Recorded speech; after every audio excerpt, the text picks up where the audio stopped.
Evening, people. My name is Tony Cuckson, and I'm a writer, a storyteller, and a guide to living the one wild and precious life.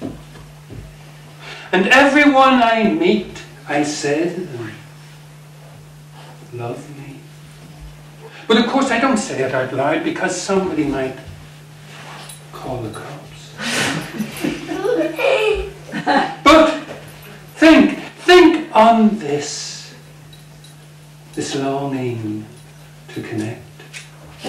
So, why not become one who lives with a full moon in each eye, speaking that sweet moon language that every other eye in the world is longing to hear.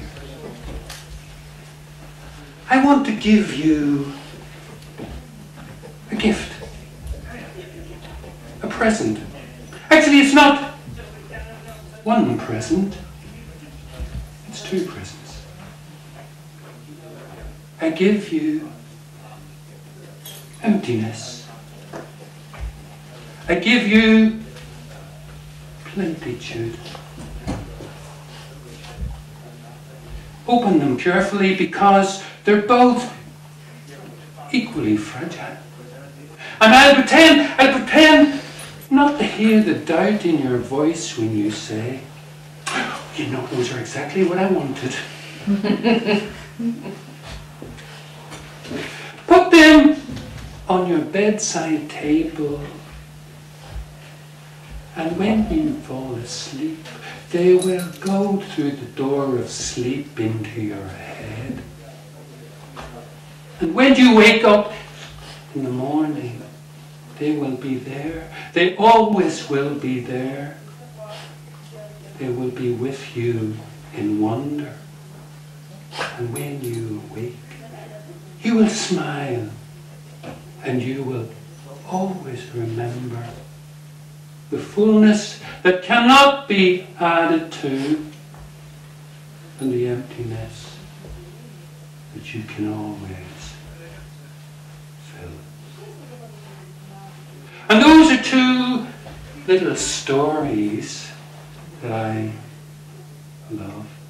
And I'm going to tell you a little story that I love as well. It's about a somebody. George somebody. And George somebody was made in the image of George somebody. And he lived in a very strange little land. It was called the land of never quite enough.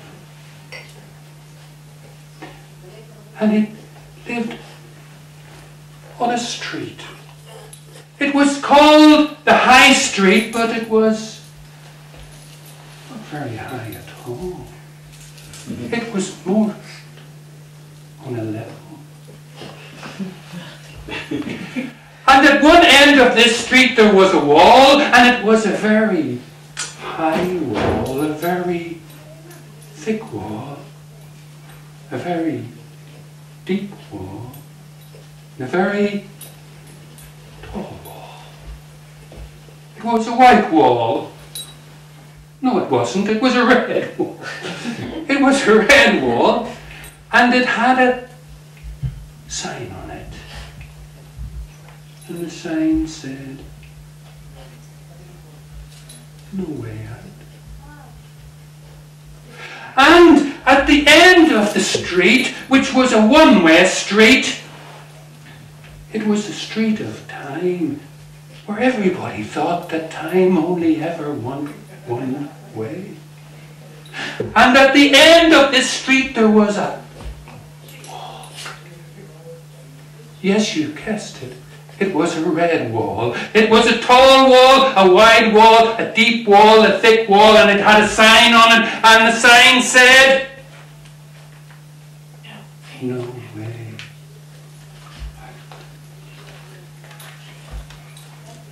Now, George somebody, on this street, on the left-hand side of the street, just to check, this is my left hand, on the left-hand, oh no, sorry, I always get this one, on the right-hand side of the street, there were invitations. Lots and lots and lots of beautiful, beautiful invitations to never, ever, quite enough.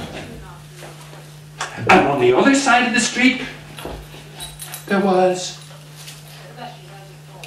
nothing.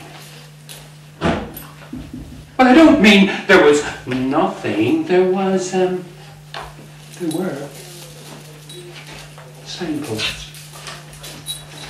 And the signposts along the edge of the street said, do not go near the edge. Because if you looked over the edge, you couldn't see the bottom. And it was told that those who had gone over the ledge 7 years ago or longer are still falling.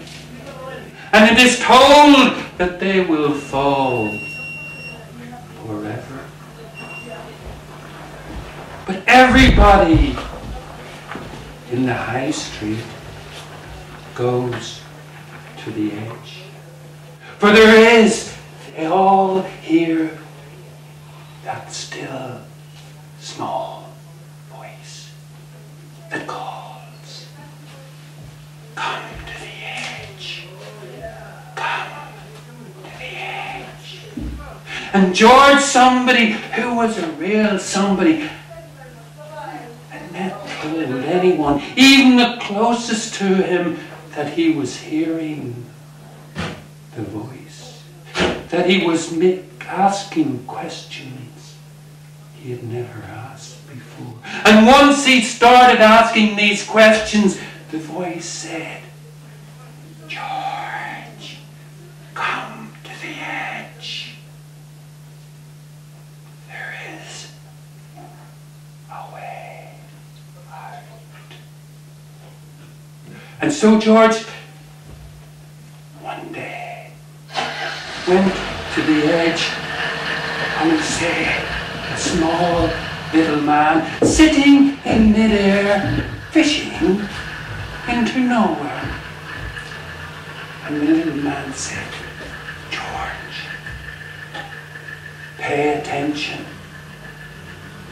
And so George, who was made in the image of George somebody, began to pay attention, and strange things began to happen. He was walking along the high street when one time, looking to his right, he saw an alleyway. It was misty. There seemed to be some strange, inviting light. And he wondered, should he cross the threshold? And then he thought, maybe I should think about this. And immediately he thought about it. The alleyway disappeared.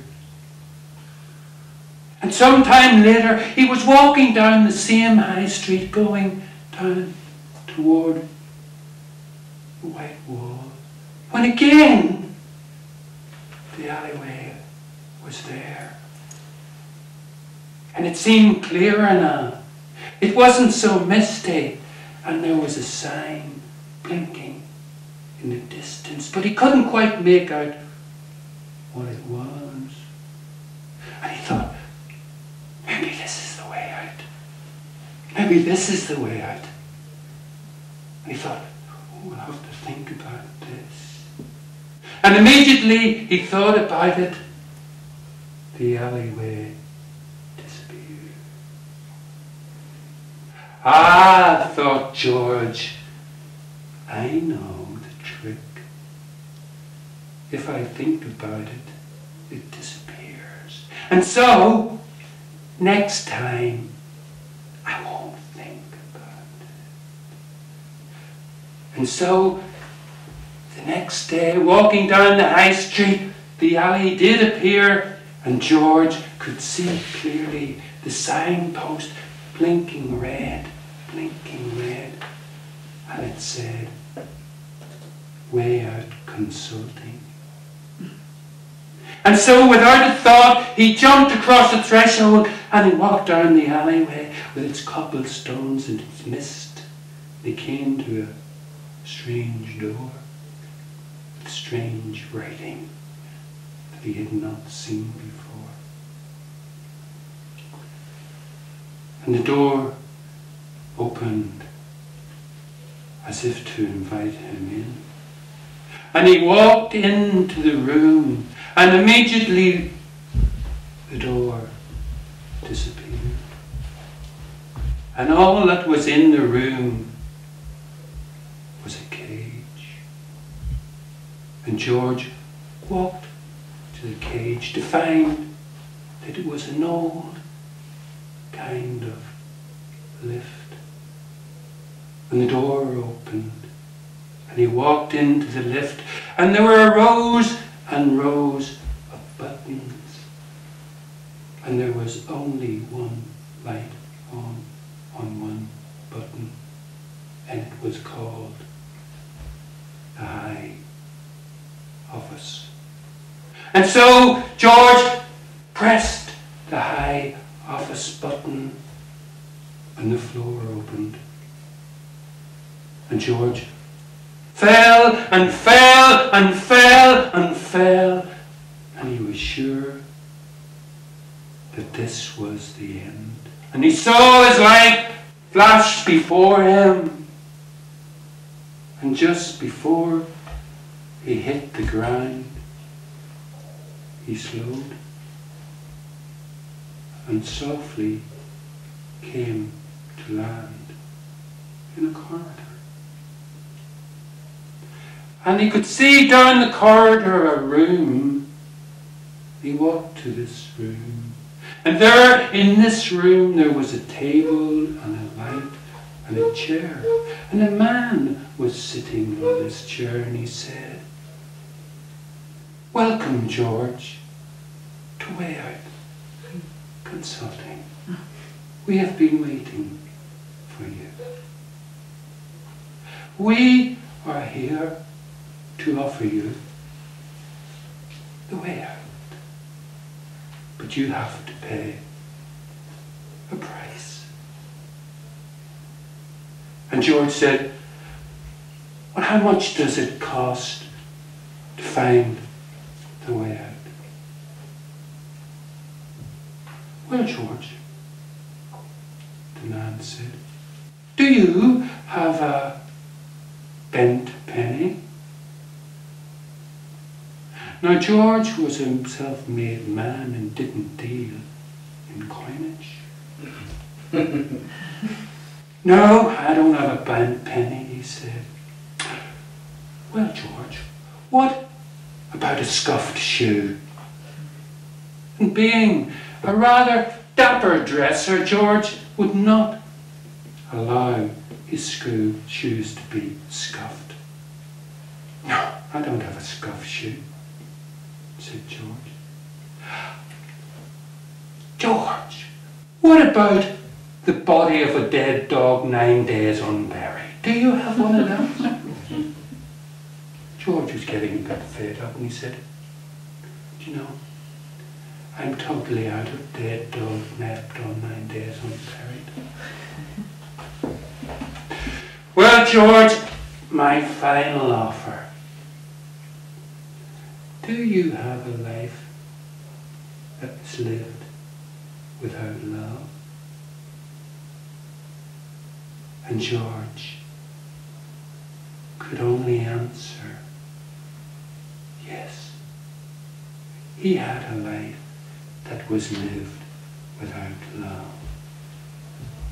But the problem is that George, this was the only life that George had, and he wasn't quite prepared to give it up, to find the way out. And so he said to the man, he says, I'll think about it. And immediately he thought about it. The room disappeared and George was back on the high street. And he never crossed the threshold into a life lived with love. But he went to another consulting firm called Well-Adjusted Consulting, where he learned to go to the edge and cling to the signposts and never, ever live a life filled with love. That is the story of my friend George. Somebody.